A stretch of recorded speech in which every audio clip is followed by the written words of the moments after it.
All right, Larry Krueger here from the Pig and a Pickle Krug Show with a little 49er video, one more on vacation before we head home and get ready for training camp. All right, check out Pig and a Pickle, 2 locations, Emeryville and Corte Madera. They're open 7 days a week in Marin from 11 a.m. to 8 p.m. or until they run out. And also check them out in Emeryville. Wednesday through Sunday, they're open in Emeryville.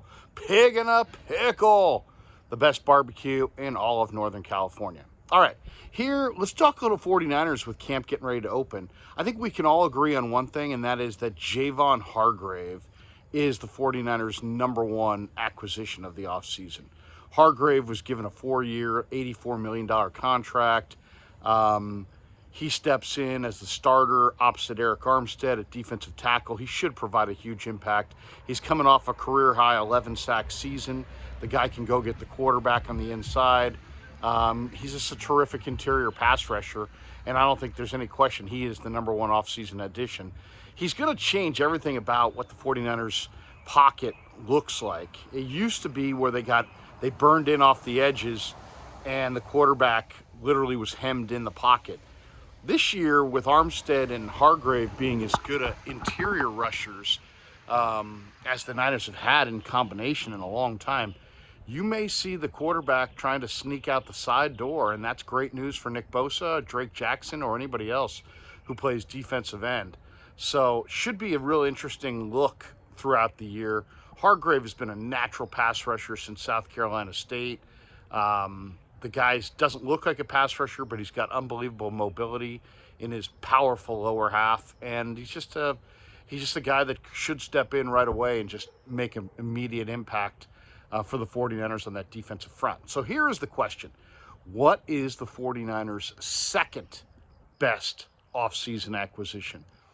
And this is a lot more debatable, obviously. I think, first of all, the first names that come to mind is, well, who's going to start? Well, there's really 3 newcomers that are going to start. Jake Moody at kicker for Robbie Gould, as long as he can beat out Zane Gonzalez, which we expect him to do. Javon Hargrave at defensive tackle. He doesn't count because he's #1 on this list.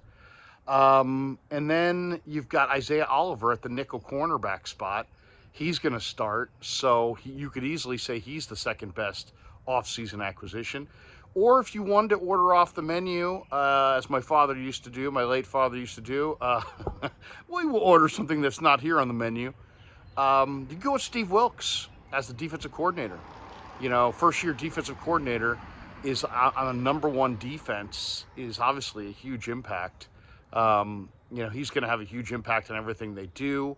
But I don't expect their front to change a whole lot. I think the differences that you'll notice will be more on the second and third levels. I think you'll see linebackers blitz a little bit more. I think you'll see more single high zone coverage, maybe less of a blitz, or more of a blitz package, less of a coverage array. It'll probably be a lot of cover 3 when they play zone, with Hufanga up in the box and Tayshaun Gibson or Jair Brown manning the deep middle for Steve Wilks. So I do expect Wilks to get the secondary cooking at a pretty high clip, and so I'm excited for the addition of Wilks. But I'm not going to go with any of those obvious ones. I'm not going Jake Moody. I'm not going Isaiah Oliver. I'm not going Steve Wilks as the second best offseason acquisition for the 49ers. No. You know me. I would normally like to go, super off the path and go with like the guys who I really think are going to have great camps. So let me give you 3 of those before I get to my ultimate guy here. The 3 guys that I really think are going to go off in camp, one is Jalen Graham, the Purdue linebacker, 7th-round pick. Everything about Graham looks veteran. He's 6'1", 225, but, man, he sure plays with a lot of speed and a lot of strength. He's smart. He's quick. He stood out. I mean, he really stood out in the minicamp. He stood out in the OTAs. Graham, was well-schooled at Purdue. This guy can play football. He's just, he ran in the 4.6s, but he plays faster than that. He's got good strength, but more than anything, the guy just knows how to play. Really good linebacker. They could have taken this guy in the 5th round. I don't think anybody would have blinked. Instead, he's there in the 7th round. And watch for Jalen Graham. I think he wears 50 in camp, and he's instinctive. He's fast. He's flowing towards the football. Plenty of traits to love.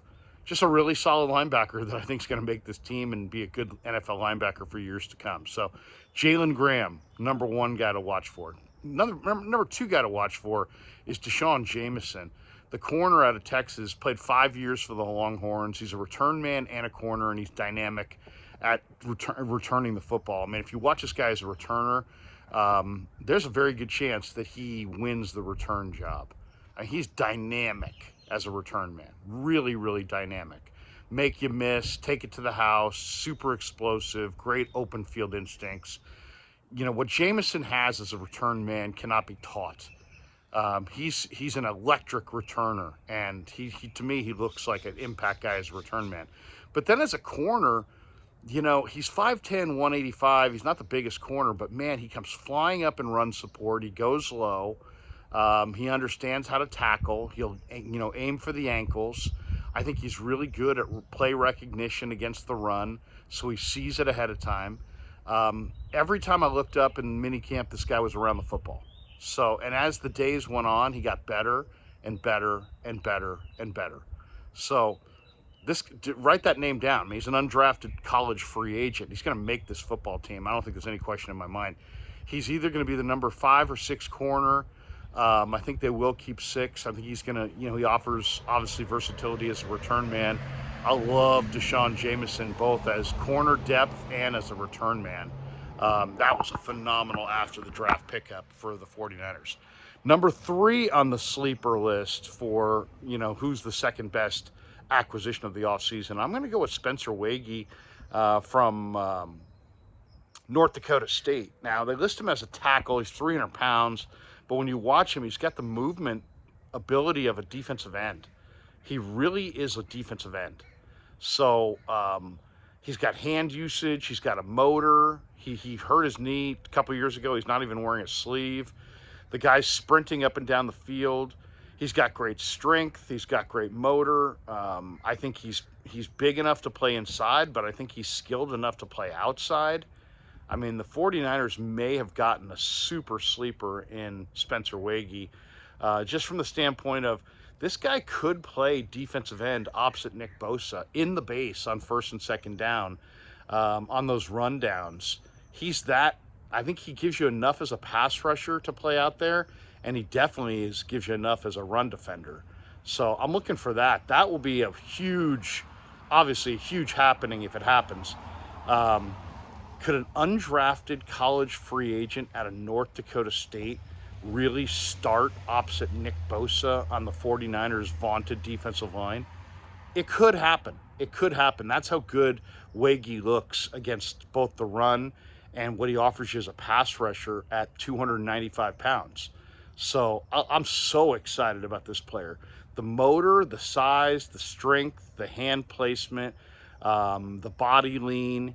I mean, he looks like a defensive end, but he's 295 pounds, and he moves like a defensive he looks like a defensive tackle, but he moves like a defensive end.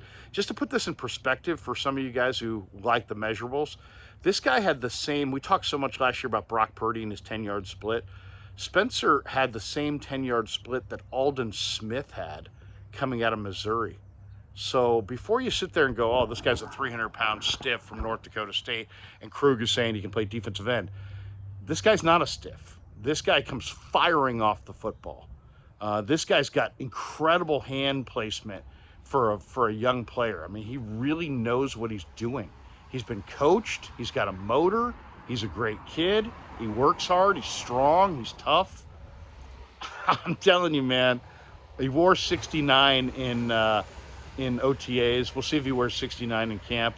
But this guy is, keep your eye on Spencer Wagee, not just as what he does at defensive tackle, but potentially maybe what he does at defensive end. All right, that leads us to who is the second most important or most valuable offseason addition for the 49ers.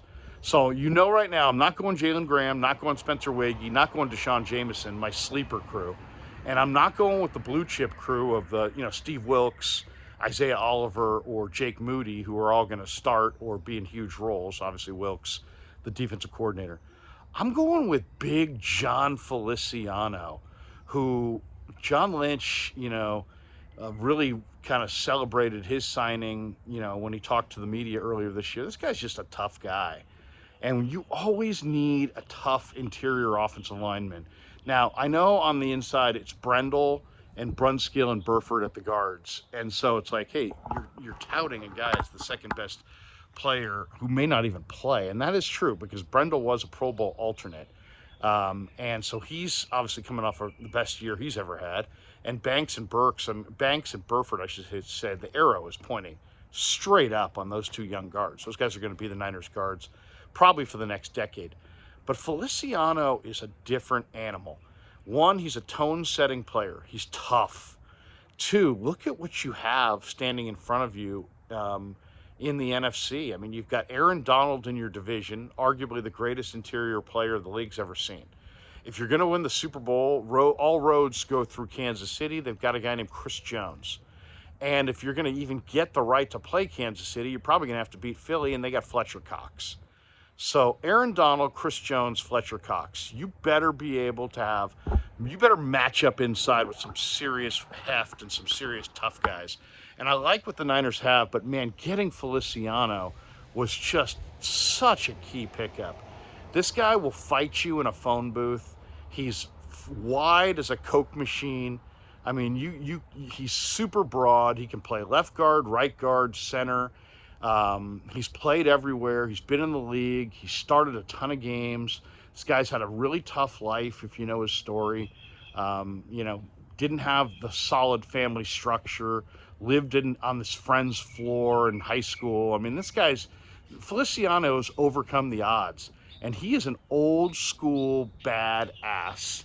And he's just a solid player through and through. You can start him at center if Brendel doesn't work out. You can start him at either guard spot if there's a problem there. He just gives you just a big, tough interior guy who's not old. I don't even know 100% why he signed here, to be honest, other than he's got to be dying to win a Super Bowl. He's never won a Super Bowl. So maybe he signed here to win a Super Bowl. There's a chance Feliciano doesn't even start to begin the year. But John Feliciano, before this season is over, is going to make a name for himself, and you're going to be super happy that he's on the team. Incredibly strong, very smart, veteran player, seen it all. Will give this football team and this unit a level of toughness and accountability that that you just don't get out of a 4th or 5th round pick. You know, I mean, you got to have a guy that's been through the battles, who's got the battle scars, who's got the reps at the pro level. I just feel so much better about the 49ers. I mean, think about it. If you're going to develop Trey Lance and or Brock Purdy or Sam Darnold, you're talking about young quarterbacks. What's going to bother a young quarterback more than anything? It's pressure in his face. So you got to be able to have strength across that offensive middle. And to now have Banks and Burford and Brendel and Feliciano and Zakel and Poe. I mean, the Niners are fortified up front, and Feliciano's just a big part of the culture shift. He'll be great for that room. He'll be great for those young guys. And if they need him, let's say it's week 13 and Brendel goes down in some whatever, play, and you need somebody to step in and play center and where you don't miss a beat and you continue on a run to the Super Bowl, John Feliciano is your guy. So love that pickup. Love Lynch for making that pickup. And that is my second most important offseason acquisition. Number one, obviously, Javon Hargrave. Number two, big John Feliciano. All right, hope you enjoyed our video. Thanks to Pig in a Pickle. They're the title sponsor of The Krug Show. Check them out in Emeryville and Corte Madera. And thanks to all you guys for supporting The Krug Show on YouTube.